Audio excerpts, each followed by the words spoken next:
This is the Greek island Samos, where Pythagoras was born, the famous mathematician. The high mountain is Turkey, and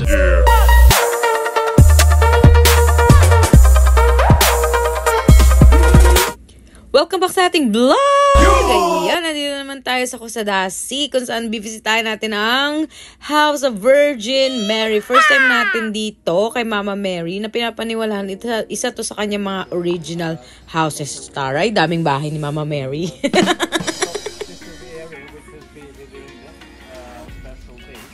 this is the house. So, ayan, naririnig niyo siya. Na-explain niya kung ano ba talaga ang meron dyan sa bahay na yan.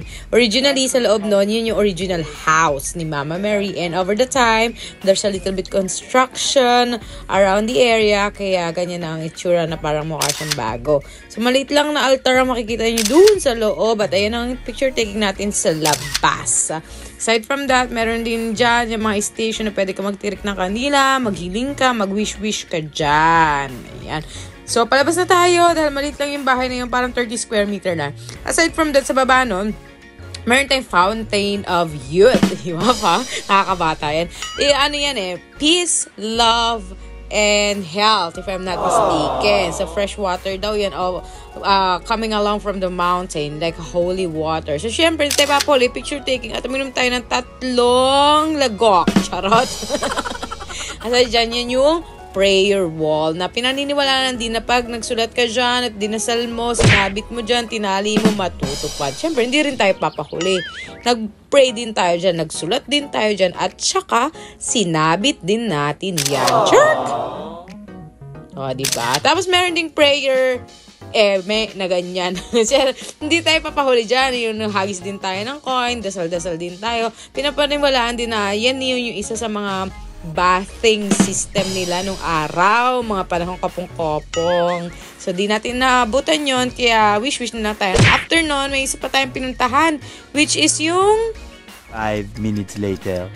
Ayan, Kusadasi pa rin naman yun, yung Ephesus. Yung Ephesus na yan, na malapit din sa House of Virgin Mary. First time ko dito, so wala ako masyadong background dito. Pero maganda siya, kasi kasama siya sa UNESCO World Heritage Site. UNESCO something chorb ek. Yan na, ganyan siya kalaki. Pero mas maganda siya between Acropolis tsaka yan. Sikat lang kasi ang Acropolis. Pero mas trip ko tong Ephesus na to. Maganda siya, mas malawak. At saka maraming rebulto. O yan, di ba? Ang lola nyo, palakad-lakad lang dyan. Dami kang ma-explore. Pinaka-famous kasi dito si Celsius? Celsius Library. Over the time, yun yung pinaka-main attraction. At saka yung pinaka-malaki nilang amphitheater. Ayan, yun yung mga wall, yung mga bato-bato dyan, nakahilera. Ayan, yung mga bathing system nila nung araw, ng mga Egyptian, ng mga Turkish. Egyptian, no? Sa Turkey pala tayo. Siyempre, emi din yung lola mo, di papahuli yan. Ayan, isa sa mga attraction din yan. Nakalimutan ko ano yan. Pero ito yun, yung Celsius Library. So, wala ka naman masyadong makikita dyan, kundi yan lang. Pero maganda siya sa picture taking, kaya pa-emi lang tayong paikot-ikot. Hindi rin tayo papahuli sa ating mga posing dyan sa Celsius Library. So, pinakamagandang post natin dyan, eto na! Ayan. So, sa baba yun, tapos ang mga angle, ganyan.